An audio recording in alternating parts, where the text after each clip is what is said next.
The Haunting was a 1963 black and white British horror movie. It was directed by Robert Wise, who is famous for The Sound of Music and Star Trek the Motion Picture.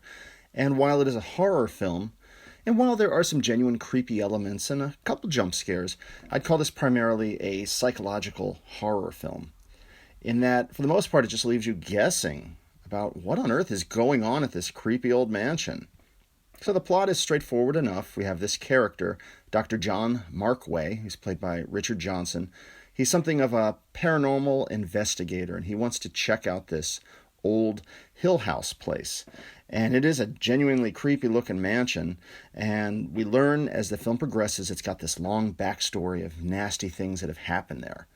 So he goes there with a bunch of other characters, including the nervous and somewhat mousy character Eleanor, or Nell, played by Julie Harris. And she has a previous supernatural experience. I think it was like a poltergeist or something. So he's gathered people to come with him who have claimed to have some sort of previous supernatural encounter. And this character, Eleanor, she's very kind of quiet and timid, and she's been spending the last 10 years or so caring for an invalid mother. This detail is important later in the story. The group also includes a socialite, Claire Bloom, as Theodora, Theo, and also Luke Sanderson, who's just kind of the easy-go-lucky guy. He's played by Russ Tamblyn here. I don't know any of these actors from anything else, to be honest. I'm just full confession here. This was a unique experience. I like to identify when I see an actor from, say, another film. I didn't know any of these people. So the story continues. The crew arrives at this creepy old mansion, and they have hopes to explore the paranormal. So this main character, Dr. Markway, he's something of a Fox Mulder of the character with this keen interest in the supernatural.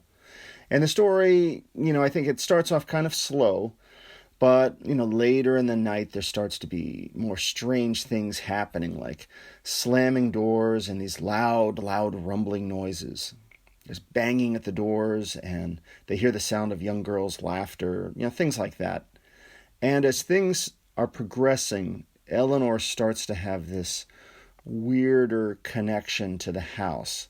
And there's a lot of internal monologue and stuff going on. So film continues. She's getting this connection to the house. You don't really know what's going on or why. And then what happens is Dr. Markway's wife shows up, which struck me as a little odd. And then she wants to be part of the investigation. I didn't quite follow why she was brought in, but okay, whatever. The noises continue. Eleanor continues to fall into the spell of the house. And honestly, I'm just going to leave the review at that point. You got to check out the film. There are a few genuine scares. I mean, I did have a whoa moment, I'll admit. And there's some really cool camera work and, editing that adds into this creepiness of the film. Like weird angles or weird ways the camera is being zoomed in on characters, things like that. But to be honest, it did feel a little plotting at times. Like maybe there's a little too much character introspection going on. And, confession time. I like old horror. I mean, I really love old horror films, like the classic Universal Monsters. But I don't like to get too bogged down with brooding emotional and psychological introspection. Now, don't get me wrong. I like a smart horror film. It doesn't have to just be, Creature from the Black Lagoon, special effects, rubber costumes and stuff. I love the generic monster movie of the week. But, rather a little more exploration of the creepiness and a little less soul-searching, self-analysis, navel-gazing. And that was, I guess, my thoughts of the film. It's good. It's really worth checking out. It's a very unique horror movie. And I thought it's one of the more scarier ones I've seen, even if it does get a little plotting at times.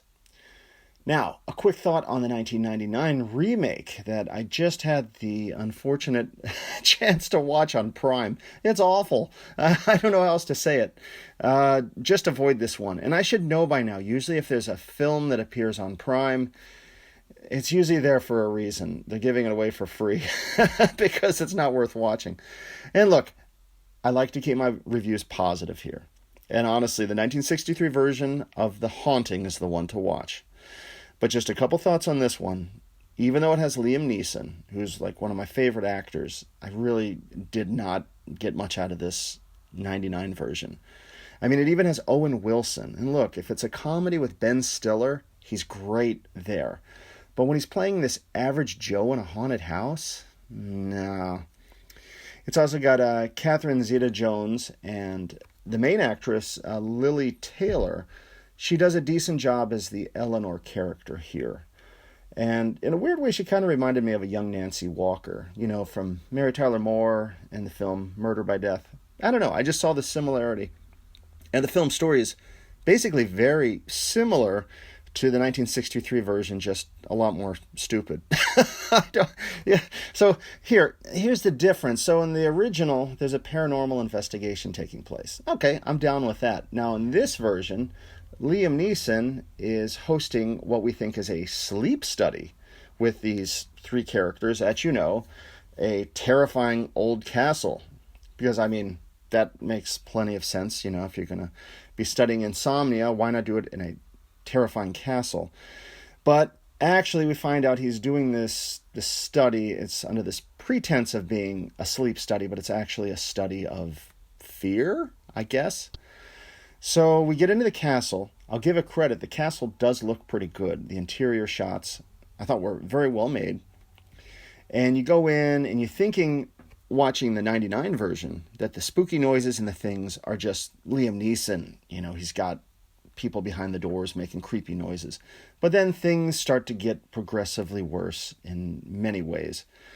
And, oh my goodness, as the film kind of projects towards the end, this is really the apex of bad 1990s CGI special effects. So much of it looks so bad, it's actually kind of funny more than scary. And if you've seen The Mummy, the Brendan Fraser version from the 90s, you'll see some of the parallels with the faces and stuff. I'll end it there. I don't want to give spoilers, so check it out if you get the chance. Now, I keep things positive, and there is one major positive with this remake, and that is the music of Jerry Goldsmith. And man, it is amazing. And that's a sign of a good film when you're watching it and you're listening to the music in the film and you think, wow, that's amazing. Who did the score? So I checked it out on the phone while I'm watching, and yep, Jerry Goldsmith. And he excels at writing these brilliant, redeeming scores that often get paired with terrible movies. I mean, see, Congo or Star Trek V. Goldsmith still succeeded in writing brilliant soundtracks for both of those movies, even though they're not very good. I mean, here, just listen to some of this.